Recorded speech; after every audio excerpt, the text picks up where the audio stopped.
front, back. And then we look up, and what do we see up? The sky. Next time, look down. Because there's a record keeper. Everything. Everything. If you see the earth, don't do it.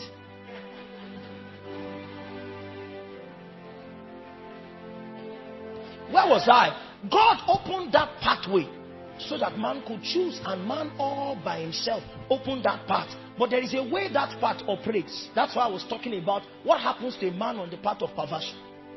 God said, of all the trees in this garden you can freely eat, meaning every tree can be fellowship with, of life, even of this tree of the knowledge of good and evil. But I will tell you the consequence of feeding from this one. Because we need to tell somebody in this meeting that, you see, this pathway leads to death, but you can still decide to take it. Sir, we'll be fooling ourselves to think that everyone wants to be useful to God. Some people got saved unto themselves. Yes. Their relationship with God is a customer care relationship. If I have problems, I dial the number. And the passcode is what? What's the generally marketed passcode in prayer? In Jesus' name. Okay, good. So, they can add in Jesus' name to it, and they feel that something is going to happen. Because that's how customer care operates. The customer care officer has no relationship with you. He just solves your problem. You don't owe him any responsibilities. He's an official designed to only solve problems. But the God of the Bible is not that kind of a God. The relationship that defines the essence of our interaction with God is slavery. And if you don't know that, it's good that you know it. We are sons, but we are slaves. Because he didn't give birth to us, he bought us. So you belong to him. Your strongest expression is slave. So when you look at Paul, Paul will not even first put apostle before his name. He says, I, Paul, am a man, an apostle of a servant of Jesus Christ. An apostle. Give me Titus 1:1. A servant of Jesus Christ. If you look at that word, it's the word doulos. It actually means a slave of Jesus Christ. Can you see Paul, a servant of God, and an apostle of Jesus Christ? I began my journey as a servant, and that's what essentially I am. Because I understand the protocols that got me saved. He paid a price to get me. And so even if you don't understand this demand to living pure, one of the foundational reasons why you must live pure is because if you live in pure, you are rebelling against the one that owns you. He bought you so that he can multiply himself in you. I'll show you in scriptures. In the day that you eat of the fruit of this tree, you will die. It's a paraphrased reading. More ancient translations, I think the Moffat also, or the Septuagint also says it. It says, in the day that you eat of the fruit of this tree, in dying, you will die. What it means is that your ultimate end will be death. But your life will be a life lived in dying.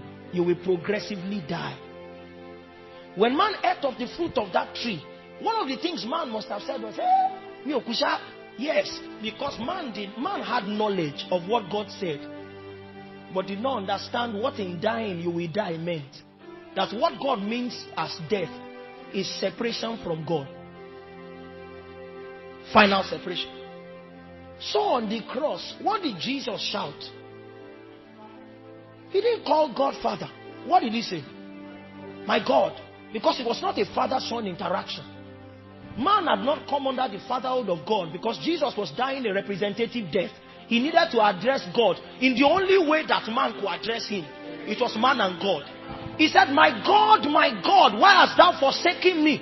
Because that was when he died to God. He had to complete the process that started in Adam.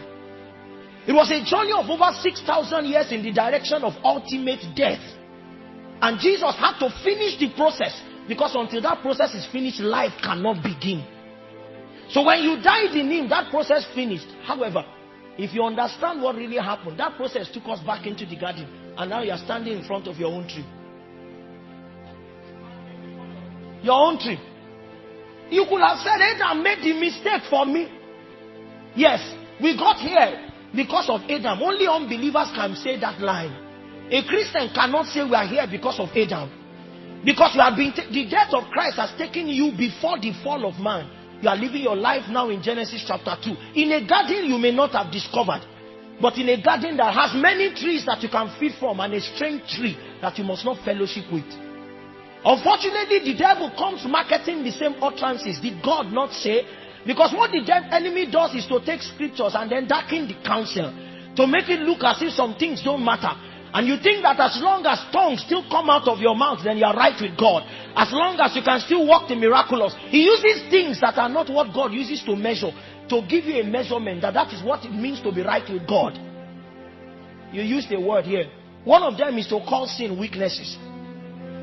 As though when you got saved, you were not given the strong one inside you. When he said to Isaiah, I give power to the weak, it was not an administration, it was a person he was speaking about. Because in Acts chapter 1 verse 8, we find out that power has been given to the weak.